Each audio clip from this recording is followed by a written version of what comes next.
Le cadre d'évaluation et de gestion du risque psychosocial consiste en une approche tout risque applicable lors de la planification en cas de situation d'urgence. Ce cadre cerne 4 éléments: la situation, la population, les effets et les interventions. Examinons maintenant ces 4 éléments interagir entre eux. Le diamant jaune représente la situation. Il comprend la nature du danger, ainsi que les vecteurs et les agents de celui-ci. La rapidité de l'installation, le nombre de victimes, le traitement établi et les protocoles de prévention sont des exemples de caractéristiques de la situation. Le temps, représenté par un triangle à l'intérieur du diamant jaune, est relié à la situation, qui est en constante évolution et réévaluation. L'ordre des événements est divisé en 8 phases, allant de -3 à +3. La phase -3, présentement affichée, correspond à la phase pré-événement. La phase 0 correspond à la phase d'impact. La phase +3 correspond à la phase reconstruction. Les phases sont propres à chaque situation et s'enfilent les unes après les autres. Elles n'ont pas de moment prédéterminé, de début et de fin.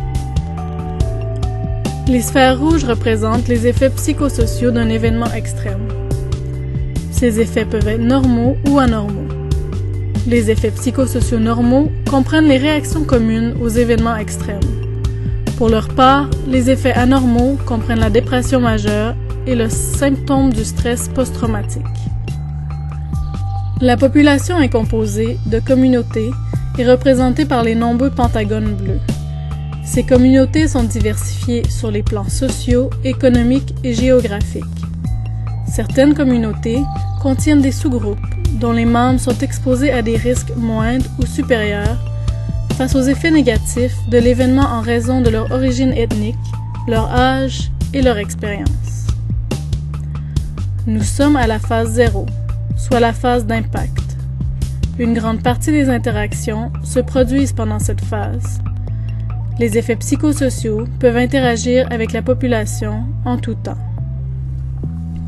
Notez que certaines communautés sont légèrement inclinées dès le départ, ce qui signifie qu'elles sont plus facilement déstabilisées par les effets psychosociaux négatifs. D'autres communautés sont reliées entre elles et peuvent ainsi s'aider mutuellement. Elles offrent un soutien social et les effets ne font que rebondir sur ce bouclier. Il est à noter qu'un seul effet psychosocial peut interagir avec plusieurs communautés. Les interventions, illustrées ici par les rectangles verts, visent à prévenir les résultats négatifs, à améliorer l'adaptation ou à minimiser l'exposition aux effets négatifs. Les interventions comprennent la communication des risques, l'éducation, le soutien social et le soutien professionnel. Multiples interventions sont parfois nécessaires pour remettre une communauté sur la bonne voie, alors qu'à certains moments, une seule intervention suffit à rétablir plusieurs communautés. Si une communauté est suffisamment résiliente, elle peut se rétablir d'elle-même. Les interventions peuvent entraîner des effets psychosociaux, tant négatifs que positifs. Puisque les interventions et les communautés interagissent entre elles, les caractéristiques d'une communauté ou d'un sous-groupe auront une incidence sur le type d'intervention et la manière dont cette dernière sera effectuée. De même, les interventions peuvent également modifier les caractéristiques d'une communauté.